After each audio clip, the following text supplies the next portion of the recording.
opportunity in America. But it is a wealth tax that we particularly need because of the changes in this country under the pandemic. We have watched the wealth of the billionaire class in America increase by more than $1 trillion over the last year.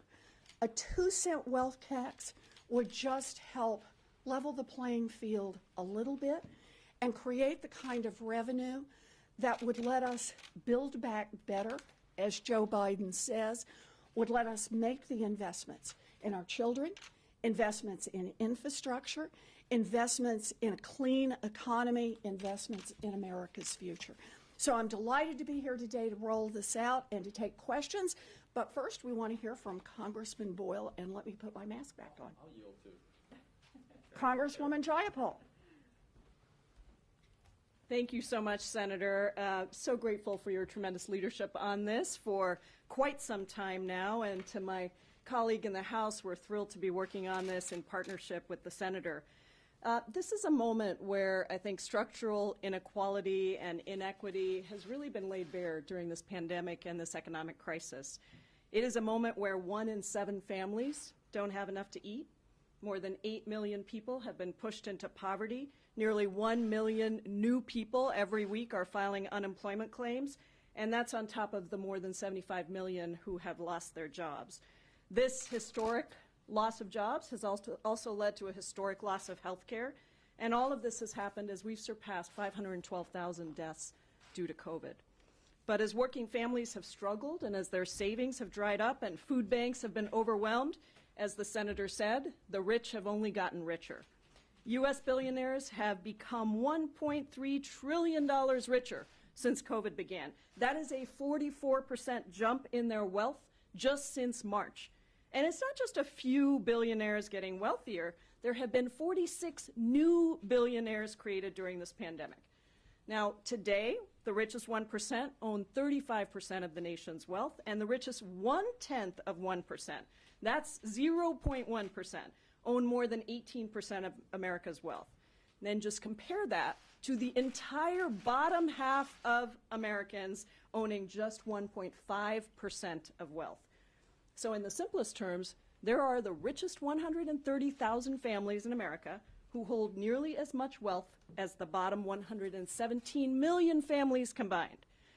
Now, I want to just spend a minute on Black and brown and indigenous families and the racial wealth gap, because this is really critical. It's particularly staggering when you look at racial inequality as related to wealth. White families have an average wealth that is more than 14 times as much as black families and 8 times as much as Latinx families.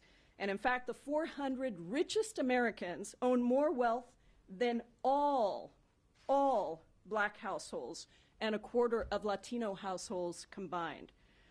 That's happening as 1 in 3 black and Latinx families have 0 or negative wealth.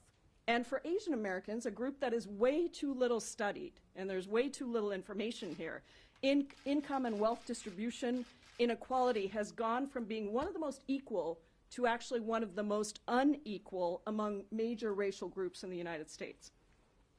Now, this is no accident.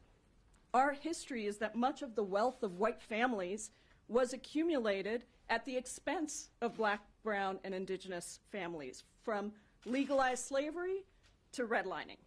And the extreme inequality and concentration of wealth and racial inequity is baked into our tax system because we only tax income and wages and not wealth that has been amassed through business or equity or real estate, fine arts. And then we pass it down through inheritances, remaining free of taxes for the most part the whole time. So it's a wealth inequality level that no other leading country in the world has seen. Our legislation, as the Senator said, finally helps just level the playing field and ensures that the wealthiest begin to pay their fair share. And it does so all the while investing trillions of dollars into our communities. You already heard what it does, a 2% annual tax on those who have a net worth between $50 million and $1 billion. And yeah, you pitch in a little bit more if you've got more than $1 billion. But if you're like 99.95% of Americans who have a net worth of less than $50 million, you pay nothing new, not a penny. This tax only impacts 100,000 households, the top 0.05%. But still, it would bring in $3 trillion over 10 years. Just imagine what we could do with $3 trillion. That's COVID relief, it's healthcare, it's infrastructure, education, a transition to renewable energy and affordable housing, all the while reducing that racial wealth gap. And that's why the majority of Americans support an ultra-millionaire tax. Poll after poll has found that voters are with us on this, that it is time for the rich to pay their fair share. It's not just Democrats, it's moderates, it's independents, and even a plurality of Republicans. So I'm looking forward to working on this in the House with my colleagues and to bringing finally a fairness and an equity to our system. Thank you, and I yield now to the great gentleman from the state of Pennsylvania, Mr. Boyle. Well, thank you. I'm Congressman Brendan Boyle, as Pramila mentioned, from Commonwealth of Pennsylvania, also a member of the Ways and Means Committee and Vice Chair of the Committee on the Budget. I want to thank Senator Warren and my colleague in the House, Representative Jaypal. It's great to be, I'm just very excited to be working with them on this concept. As some of you know who might cover tax issues, I've been working on, and my staff and I working on this concept for the last couple of years now, and really believe in working with these two outstanding legislators that the time is right. What we're talking about here today is bigger than just one piece of legislation. It goes to the heart of the American dream itself. I was raised in a household that believed in the American dream almost like it was our religion. My father came to America when he was 19, spent the next 50 years working blue-collar jobs because he believed in the American dream. And I tell you this, the hyper-concentration of wealth among the top 0.1% is a mortal threat to the American dream. Consider that in the last generation, while the share of the wealth owned by the very top has tripled, the size of the great American middle class has shrunk, and it has shrunk, according to Pew, considerably. This is the first generation, mine is the first generation in American history that can say they have seen the decline of the size of the American middle class. As Elizabeth was recently reminding me when we were speaking, an American born around the same time as my father had a 90% chance to make more than his parents did, while an American born around the same time I was has about a 50-50 chance. That's not consistent with the American dream. The unprecedented spike in wealth among a tiny sliver of the population is stifling both opportunity and social mobility. So the wealth tax is both a fair and necessary step to begin to address this existential challenge. Now let me address two criticisms I've heard from the outset. First, there are those who will say this is socialism or communism or God knows what else they'll come up with. Well, they said the same exact thing about Franklin Roosevelt's proposals in the 1930s. They were wrong then, and they were wrong now. Franklin Roosevelt wasn't a socialist. He saved capitalism in the United States. And this proposal is offered very much in that same spirit. Second, there are those who say, I've even seen it as recently as this morning, there are those who say that this tax is both unprecedented and unconstitutional. The reality is this concept is not new and is perfectly legal. In fact, I standing here will tell you, I already pay a form of a wealth tax. And I'm not a millionaire, far from it, as my wife will tell you. Many of you probably pay that same wealth tax. It's called the property tax. That's a tax on an asset you owned. The only difference between that concept and ours is twofold. First, we're saying that it's all of your assets cumulatively that in excess are more than $50 million before it kicks in. So that is the two differences. First is that it's cumulative. We're looking at all the assets. And then second, we are providing an exemption worth $50 million. So look, I have, and I've gotten this question today as well about what will happen next on this. I will tell you, I have no doubt, none whatsoever, that this is an idea, a concept, that will go very quickly from impossible to inevitable, because it is fair and it is right and it goes to the very heart of what this country stands for. Thank you. Super. Good. So we'll take questions. How about if we start with any questions around the wealth tax, and then if you've got other questions, we'll stay for those. Sure. First question, Senator Warren, do you believe this wealth tax should go in the second reconciliation bill, and if so, when do you think that should come up? Look, I'd be delighted to see us move forward with the wealth tax at any point. It's something we need in America, and that's why we're out here today. We're putting it out so everyone can see it and start to talk about it. It's got a lot of details in how it works. It's got things like what the rate will be for monitoring the income and checking out each of the billionaires that are subject to it and the ultra millionaires. But we want to put it out there so people can start to consider it and put it in a package. We need to move forward on this. I ask that only because the COVID bill shows the struggle of getting Republican votes for President Biden's agenda. What happens, do you think, broadly to aspects of his agenda, including taxes, if things keep getting bottled up with a 60-vote There are two answers to that. The first one is every time the Republicans want to talk about cost, then we should be talking about revenue, and that's the wealth tax. They want to complain about what things cost. We're putting forward a way to pay. This is a way to make sure that we are being fiscally responsible going forward. And the second is you raise the question of the filibuster. Look, we can't give Mitch McConnell and the Republicans a veto over the work that needs to be done in America. America elected Democrats to come here and get things done. And it is our responsibility to do that, not to hand Mitch McConnell an automatic no on anything that he and his billionaire friends don't like. If you want to add anything, either one of you, step up. Brendan, go ahead. I'll just say real quickly, look, we obviously had a debt and deficit issue before this.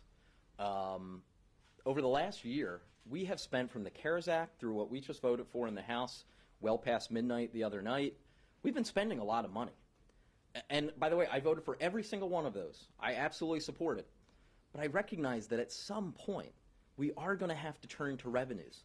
Well, here is a fair way to do it. Here is where, as Willie Sutton once said when asked why he'd rob banks, here is where the money is. This is a hell of a lot better way to get revenue than taxing middle class and poor people in this country. Yes. You started these comments talking about the inequality of the pandemic. Why isn't this a part of the COVID bill? Right now, in the COVID package, we're putting together emergency relief, which means it's not about the revenue side, it's about where we need to spend money. And as the Biden administration has made clear, we need to spend money on getting the vaccines out the door. We need to spend money on making sure that people who need help the most are getting that help, and we need to spend money on getting our schools open. That's the thrust of COVID relief. Now, what we need to turn to is build back better. We need to turn to infrastructure, child care, pre-K, college. We need to turn to the things that create investment and opportunity going forward. And to do that, a wealth tax is the best way to pay for it. Yes? Some scholars have said there might be constitutional issues with this. Could you address that concern? We have included in the package multiple letters from scholars who are confident that there are no constitutional issues here. And really, I'll just stop there because there's not much more to say. You can kind of go into the individual pieces and the arguments. But we tax income in the United States. We tax estates in the United States. We're already taxing property in the United States. The difference, as the congressman identified, is that this is a tax that hits only the top 1/10 of 1%. And you know, we're talking a lot about fairness in our tax system. The 99% in America are paying an average of about 7.2% of their total wealth in taxes. That top 1/10 of 1%, they're paying about 3.2%. Adding 2 cents in a wealth tax means they're still getting a great deal. But it's time for them to pay a fair share. And I am completely confident that this is a constitutionally responsible way to do it. I just wanted to add something in terms of people paying a wealth tax now. Brendan mentioned real estate, but also when you die, your estate is valued and you have to pay taxes at that point. So it's not like we don't already have this. We already are doing this. We just happen to be giving a lot of people a big break all along the way where they're accumulating more and more wealth, which is again why these inheritances, as they're passed down, actually impact a smaller and smaller group of people, largely white, because that's where the wealth was to start with. You don't have to pay any tax on it until you transfer it. And so I don't think, I mean, I think that there's a lot of reasons why this stands up constitutionally. Yeah. Actually, I should just add, because Pramila makes the point, but I just want to make sure everyone sees it. We do the valuation now, too. Yeah. We do the valuation for all of the big estates. We just do it at death. But that happens there every year. Somebody dies. And so we're doing those valuations. What we're saying is you do the valuations every year. And, of course, once you've done them, they become much easier year over year over year. Once you've identified that somebody has a Rembrandt painting, they better still have a Rembrandt next year, or they better have a whole lot of millions of dollars that they can account for when they sold the Rembrandt.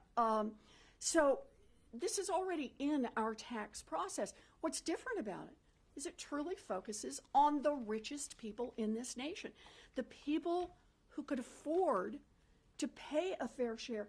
Understand, their wealth will continue to grow.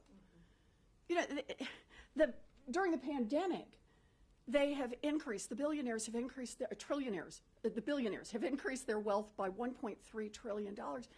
But they've been growing their wealth for years now at 6%, 8%, 10%, 12%.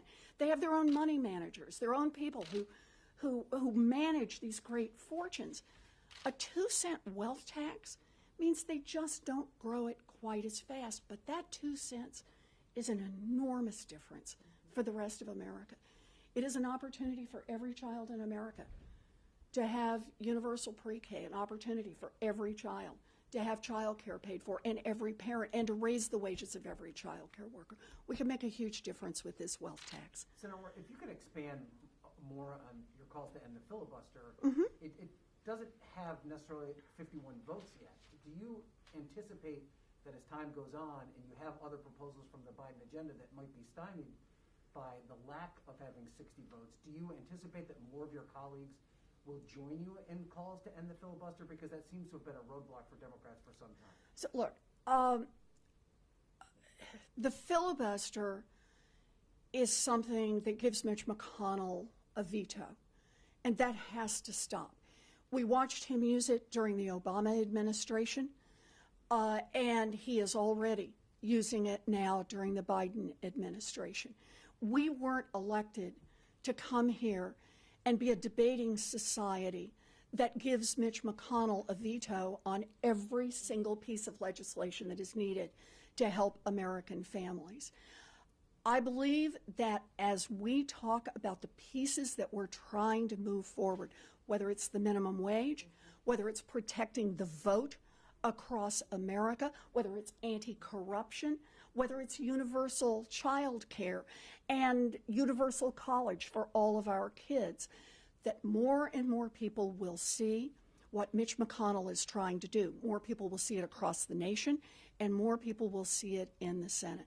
I believe we need to get rid of the filibuster now. So if I can follow up Please, on of course. Then do you agree with some of your House colleagues that the Vice President should overrule the parliamentarian when it comes to the inclusion of minimum wage in the COVID relief package?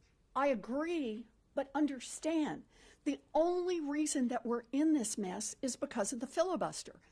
If we would get rid of the filibuster, then we wouldn't have to keep trying to force the camel through the eye of a needle. Instead, we would do what the majority of Americans want us to do. And in this particular case, that's raise the minimum wage. So do you think the President should encourage the vice president to take that action then Look, in the short term? I think we should get rid of the filibuster. Yes, I think this is a short-term solution, but the real solution is get rid of the filibuster. And just to be clear, Please, Pramila. just to be clear, as chair of the Progressive Caucus and Brendan is a member, we have said the same thing, that there are really two choices here because we are in a place where we have to deliver on the many promises we've made, passing H.R. 1, passing the John Lewis Voting Rights Act, passing a $15 minimum wage. All of these things are actually bipartisan across the country. And so we have two choices here. We either, well, I guess we have a third, which is to give Mitch McConnell the override, the veto power for everything that Democrats have promised and want to do. But the other is we can include it in reconciliation, and overruling the parliamentarian is not unprecedented. Hubert Humphrey did it in 1967 and 1969. Rockefeller did it in 1975. But if we're not going to do that, then the other path is the filibuster, and Elizabeth is right. This is all because of the way the rules were set up. And frankly, the filibuster was set up to really strengthen the power of Southern segregationists. And that is the history of the filibuster. So we should be very clear that I believe that President Biden wants to do everything he can to address racial inequity in this country and inequality. And if we are going to deliver on those promises, we will have to reform the filibuster.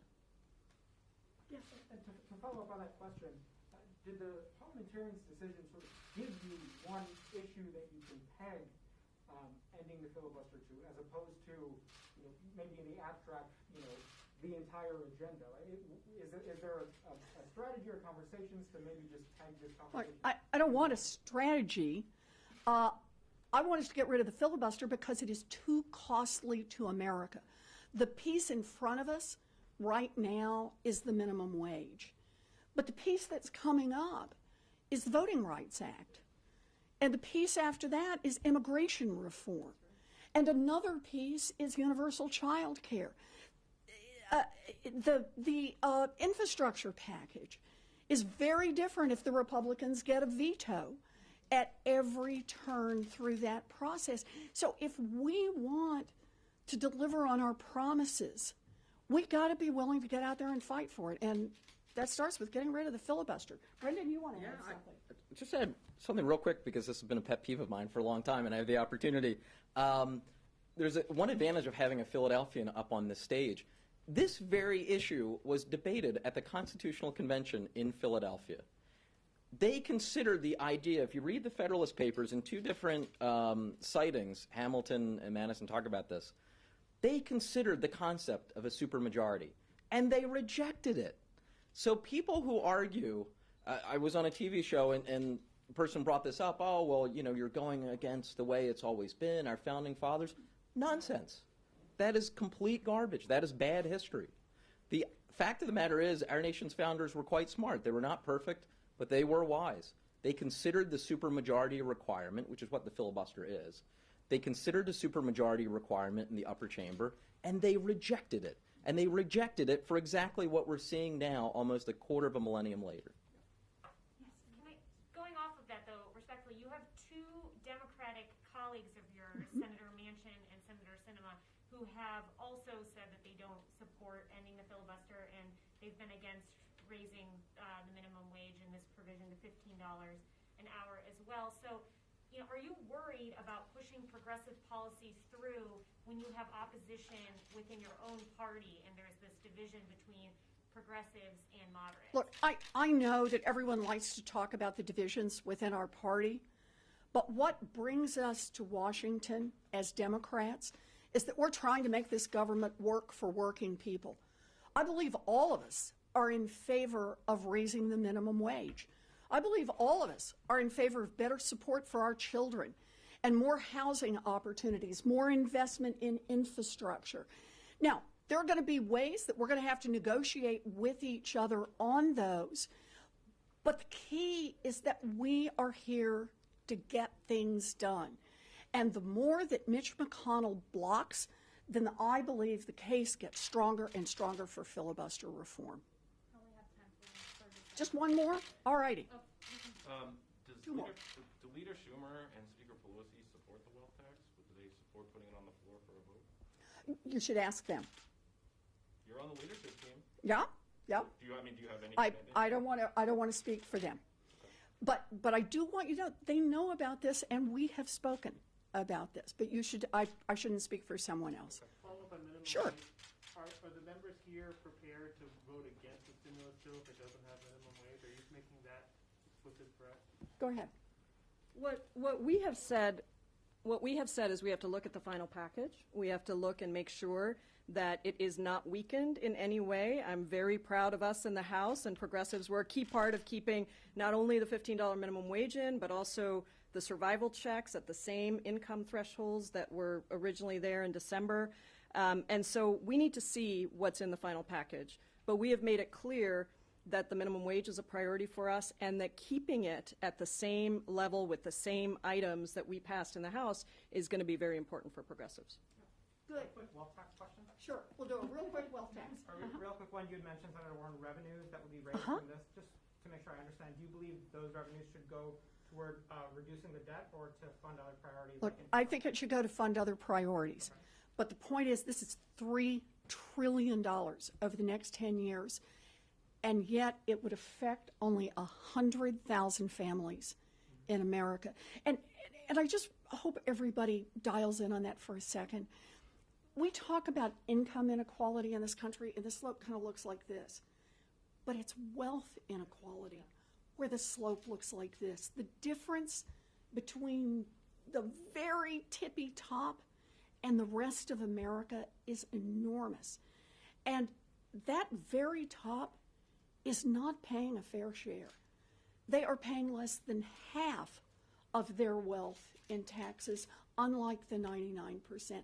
We're just asking them, we're saying, you made it there, good for you, but pitch in 2 cents so that other kids in America have a chance to build a future. That's what this is about, building a future.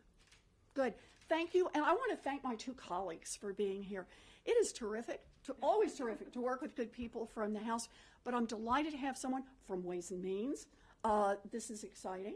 And I'm excited now to be in finance over on the Senate side, and I'm always delighted to be here with Congresswoman Jayapal in this and the leader of the Progressive Caucus. So thank you all for being here.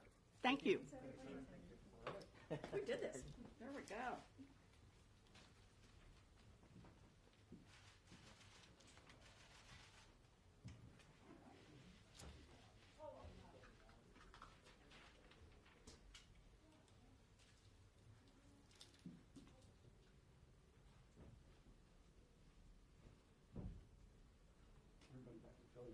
Thank you, Rick. Oh, awesome. See you later for watching. Perfect. I think it's big. Have a good one. Yeah, you too.